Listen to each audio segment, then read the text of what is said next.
Hello friends, welcome back to Study Master. चलिए आज हम शुरू करेंगे हमारा नेक्स्ट लेक्चर। ये जो हमारा लेक्चर है ये हिस्ट्री से रिलेटेड रहेगा।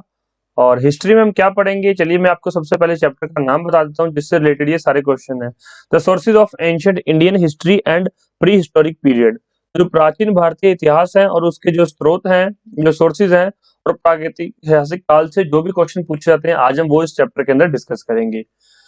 चीजों को याद रखने का एक सबसे आसान तरीका है, बेहद आसान तरीका क्या है। सबसे पहले ये लेक्चर्स देखिए। इस लेक्चर को देखने के बाद मान लीजिए लेक्चर 20 मिनट का है, तो 20 मिनट इस लेक्चर को देखने के बाद अपना हिस्ट्री में जाइए, हिस्ट्री की बुक उठाइए, हिस्ट्री की एनसीईआरटी उठाइए, जो भी आपके पास चीजें हैं, चाहे वो हमारा स्टडी मटेरियल है तो हमारा स्टडी मटेरियल उठाइए। उससे क्या होगा, उससे जाके आप लोग जो है पहले चैप्टर को फटाफट से रिवाइज कर लीजिए।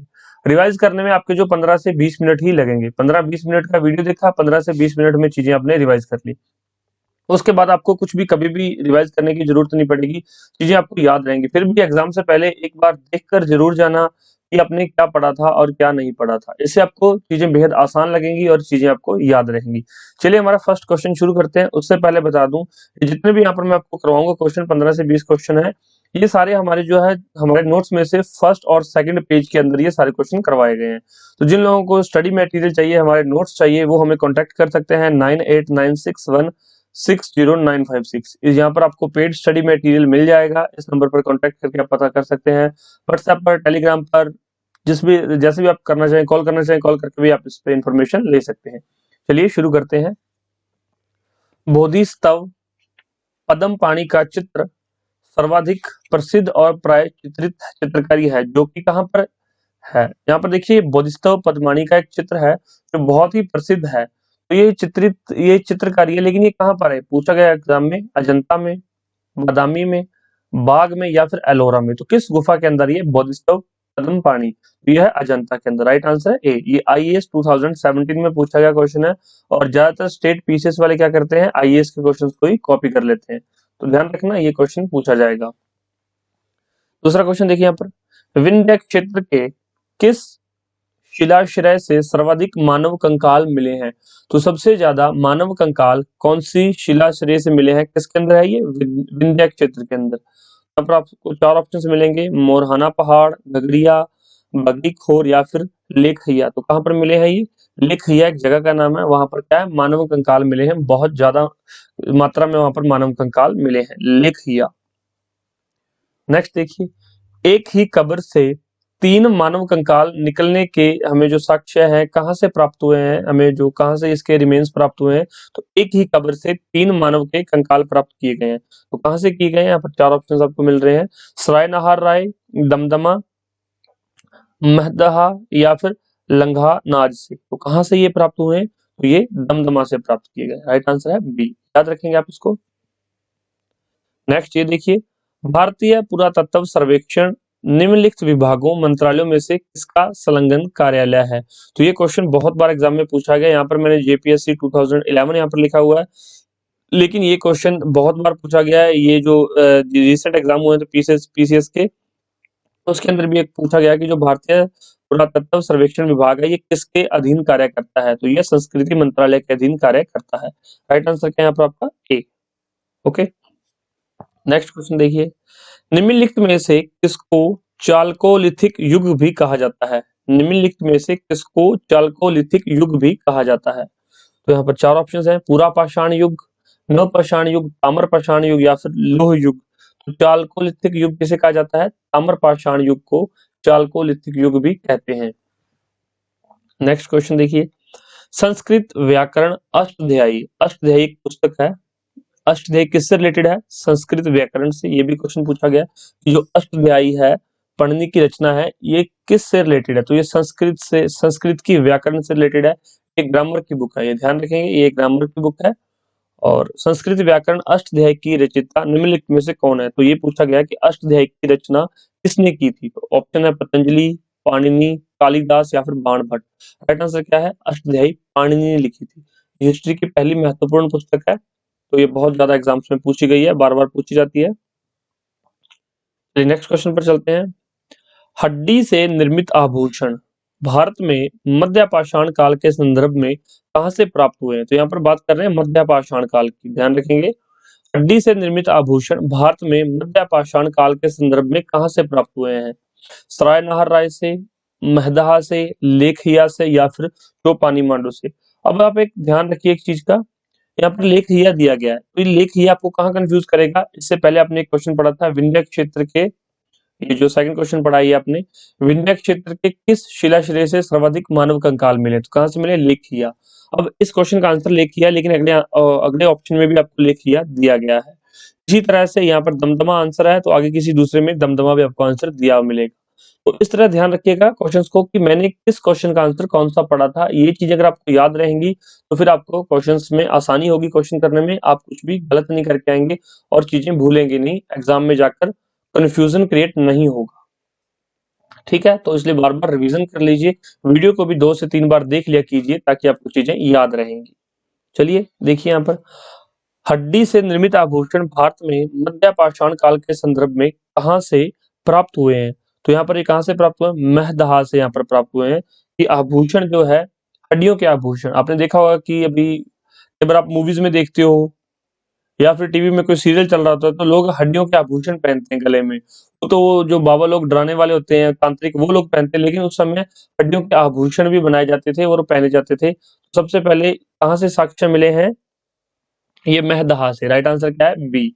ये उत्तर नहीं है फ्रेंड्स, ये तो सेकंड क्वेश्चन का आंसर था। राइट आंसर क्या है इसका? बी।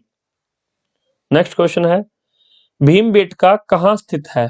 भीमबेटका कहाँ स्थित है? भोपाल में, पंचमढ़ी में, सिंगरौली में या फिर अब्दुल्लागंज रायसेन में? तो भीमबेटका कहाँ पर स्थित है? तो ये अब्दुल्लागंज रायसेन के अंदर है। ये एमपीपीसीएस में पूछा गया क्वेश्चन है।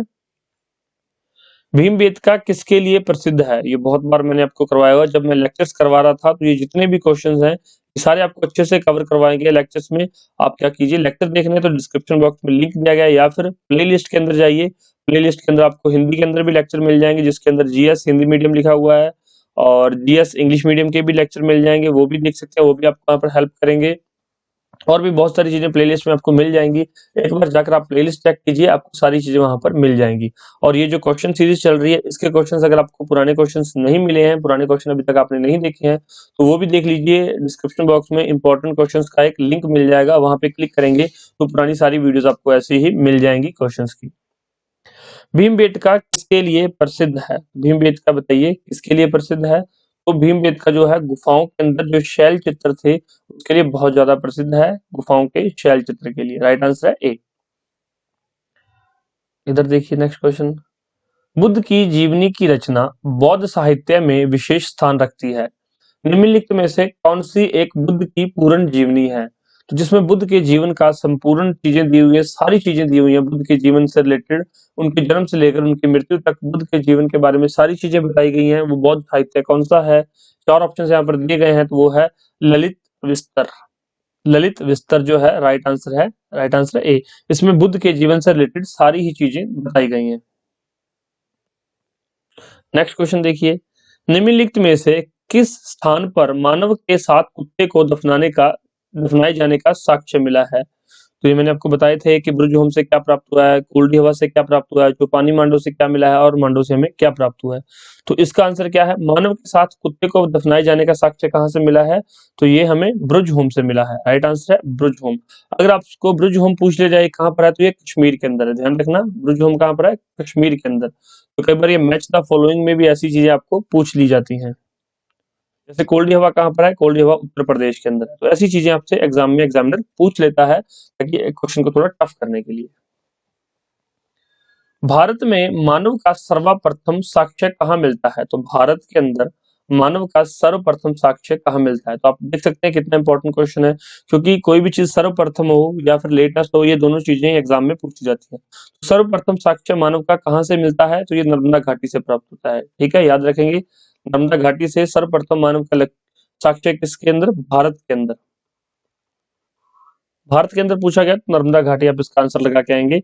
बिल्कुल अच्छे से आपको ये याद हो जानी चाहिए चीजें। एक और नेक्स्ट क्वेश्चन बच गया है, निम्नलिखित प्रश्न में 2 कथन दिए गए हैं, कथन 1 और कथन 2। दोनों कथनों को ध्यान से पढ़िए और उनका परीक्षण कीजिए कि जो नीचे ये कूट दिए गए हैं, कुछ यहाँ पर नीचे ये दिए गए हैं, तो इनमें से कौन सा ऑप्शन आपके लिए सही है, वही आपका एग्जाम में आंसर होगा। चलिए पहला कथन रीड करते हैं, प्राचीन समाज के अभिजात्य या फिर विशिष्ट वर्ग के परिवारों, अभिजात्य मतलब क्या है, विशिष्ट वर्ग के परिवारों के बारे में इतिहासवेत्ता अधिकतर अभिलेखों से सूचनाएं प्राप्त करते हैं। बिल्कुल ठीक है। तो भी उस समय पे अभिलेख लिखे गए थे, पुराने समय के अंदर जितने भी अभिलेख लिखे गए हैं, तो जो अभिजात या विशिष्ट वर्ग के परिवार थे, उन परिवारों के बारे में अभिलेख लिखे गए थे या उन परिवारों के लोगों ने जो अभिलेख लिखे थे, उससे ही हमें सारी सूचनाएं प्राप्त होती हैं प्राचीन समाज की। कथन एक बिल्कुल सही है। सातवाहन अभिलेख प्राय एक प्राकृतिक पद पुत्र से पूर्ण या समाप्त होते हैं जिसका अर्थ बेटा है। तो सातवाहन अभिलेख नहीं है ये, तो ये कथन गलत है। ठीक है, ये मैं आगे आपको सारी चीजें अच्छे से क्लियर करवा दूंगा। ये जो सातवाहन का क्या अर्थ है, अभिलेख कहाँ से हुए थे, किस अभिलेख का क्या मतलब है, कौन सा अभिलेख कहाँ से प्राप्त हुआ, कौन सा अभिलेख किसने लिखवाया था, ये सारी चीजें मैं आपको आने वाले लेक्चर्स में करवाऊंगा। और कुछ चीजें मैंने पुराने लेक्चर्स में करवा रखी हैं, जो मैंने बताया था। जनरल स्टडीज हिंदी के लेक्चर है और जनरल स्टडीज इंग्लिश के लेक्चर है, इनमें मैंने काफी चीजें आपको करवा भी रखी है। तो वो लेक्चर्स भी आप देख सकते हैं, उनसे आप हेल्प ले सकते हैं। और स्टडी मटेरियल आप ले सकते हैं, स्टडी मटेरियल से आपको बहुत हेल्प मिलेगी, आपको पूरे प्रॉपर नोट्स मिलेंगे कि आपको ज्यादा बुक्स में से इधर उधर छाननी नहीं पड़ेंगी, बुक्स छांटनी नहीं पड़ेंगी, और आपका एग्जाम भी उसी हमारे स्टडी मटेरियल से काफी हद तक हेल्प होगी। चलिए, यहाँ पर कथन एक सही है और कथन दो गलत है। देखिए, यहाँ पर कथन एक सही है परंतु कथन दो गलत है। तो राइट आंसर क्या है, सी। ध्यान रखेंगे, इन स्टेटमेंट को आप याद कर लीजिए। एग्जाम में कई बार कोई ऐसा क्वेश्चन आ जाएगा जो आपने ना किसी बुक में पढ़ा होगा, ना ही वो मैंने करवाया होगा, फिर भी वो क्वेश्चन हो जाएगा हल। कैसे? अगर आपको ये कथन याद है, अगर आपको क्वेश्चन आंसर याद है, तो आप आसानी से इन क्वेश्चंस को कर पाओगे। चलिए, आज के लेक्चर में सिर्फ इतना ही था। इसमें हमारे 13 क्वेश्चन है। अभी हम नेक्स्ट जो लेकर आएंगे लेक्चर, वो इंडस वैली सिविलाइजेशन से रिलेटेड रहेगा, जिसके अंदर हिस्ट्री का जो नेक्स्ट लेक्चर वो रहेगा, वो इंडस वैली सिविलाइजेशन सिंधु घाटी सभ्यता से रहेगा। नेक्स्ट हम उसके क्वेश्चंस करेंगे। और इससे रिलेटेड पुरानी वीडियोस देखने के लिए डिस्क्रिप्शन बॉक्स में लिंक है, इंपॉर्टेंट क्वेश्चन का लिंक दिया गया, वहां से जाके आप चेक कर सकते हैं। अदरवाइज हमारी प्लेलिस्ट में चले जाइए, प्लेलिस्ट के अंदर आपको सारी चीजें मिल जाएंगी। Thank you so much, take care.